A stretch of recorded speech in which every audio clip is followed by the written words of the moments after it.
4e édition du Tour d'Oman, dont 2 Français, Brian Cocard, toujours pas de victoire pour le coq cette année. Même chose pour Nasser Bouhanni, tombé lors de la dernière étape du Tour de Dubaï.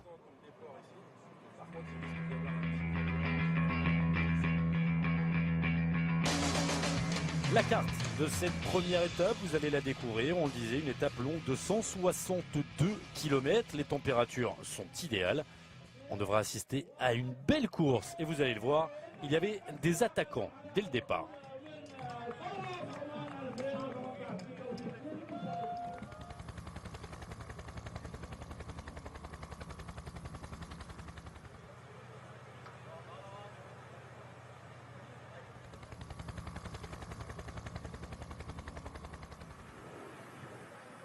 Départ fictif tout d'abord, et puis très vite les choses vont se mettre en branle avec l'un des premiers attaqués.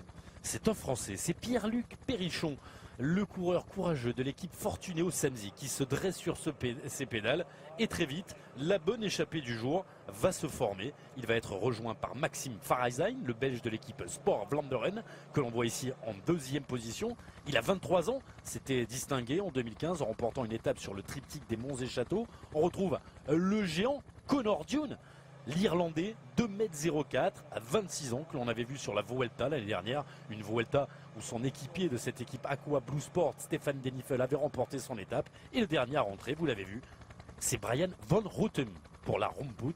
Lui, il a 26 ans.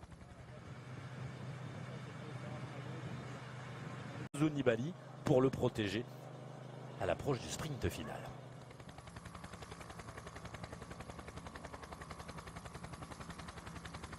Nasser Bouhanni toujours devant. Les Trek également.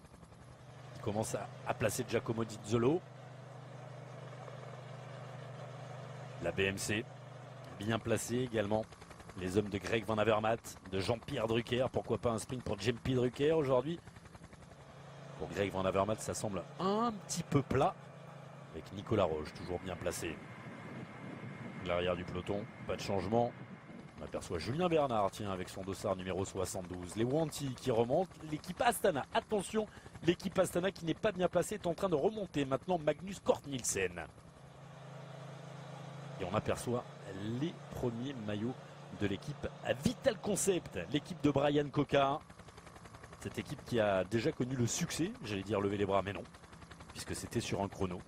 La victoire de Julien Maurice. Ah, et c'est bien ce qu'ils sont en train de faire là.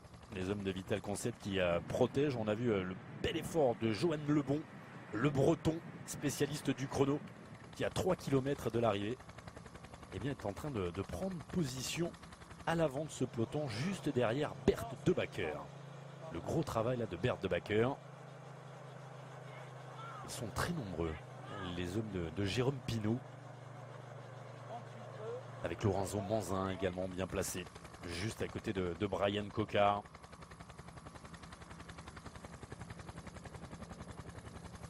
C'est simple, les 7 coureurs de l'équipe Vital Concept sont maintenant à l'avant, et en 7e position, c'est Brian Cocard, bien entendu. Ça frotte avec la Sunweb d'Edward Duns.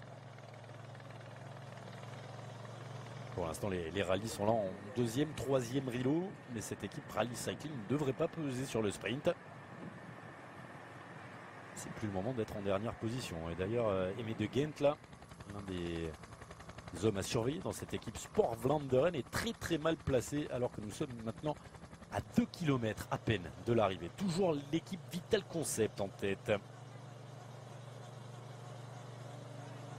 Brian Cocard qui a cru avoir gagné très tôt en ce début de saison. Une petite erreur d'inattention. Il avait levé les bras et malheureusement on n'avait pas jeté son vélo. Ça lui avait coûté la gagne. Il en a probablement tiré les leçons. Brian Cocard qui avait arrêté sa saison très tôt l'année dernière. Il avait annoncé sa volonté de partir de cette équipe Direct Énergie.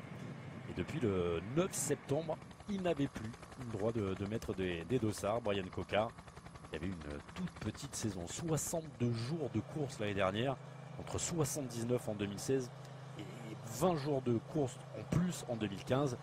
Il manque forcément quelques réglages à Brian Cocard. Il a déjà mis beaucoup de dossards depuis le début de la saison, mais là, ça reste la course la plus importante de son début de saison. son premier gros objectif. Et en termes de niveau également, en ce qui concerne les sprinteurs, au Tour d'Oman, il y a du calibre, on l'a dit, avec Mark Cavendish, avec Nizzolo, avec également Magnus Cort Nielsen, l'effort de Lorenzo Manzin, et toujours cette équipe Vital Concept en tête.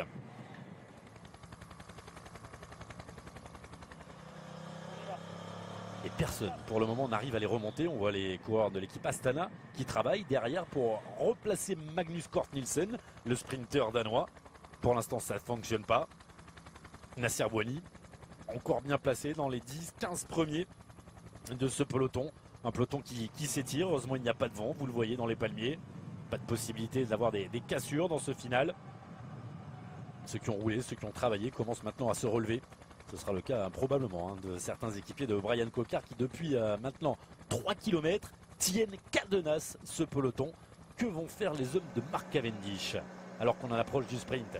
C'est la Sunweb qui va lancer de très très loin, à 200 mètres de la ligne. Les Sunweb toujours en tête. Bryan Coquard est là, bien placé. Il a un petit peu moins d'équipiers que tout à l'heure. On aperçoit également juste derrière lui Nasser Bouhanni. Ça frotte avec Jacopo Nizzolo. Bryan Coquard qui surgit et Bryan Coquard qui s'impose. Nasser Bouhanni dans la roue. C'est la première victoire de sa saison pour Bryan Coquard. Première victoire pour lui, mais la deuxième pour cette équipe Vital Concept. Deuxième victoire de l'histoire. Je suis très heureux de remporter cette victoire à Oman. Parce que c'est ma première grosse course cette saison. C'est une nouvelle équipe, c'est un nouveau projet. Et c'est ma première victoire. C'est la seconde victoire de l'équipe. Et ça me rend très heureux. Bryan Coquard, donc vainqueur de cette première étape du Tour d'Oman et donc premier leader du Tour d'Oman, Bryan Coquard, qui a chassé ses doutes de début de saison. C'est lancé 2018 pour Vital Concept.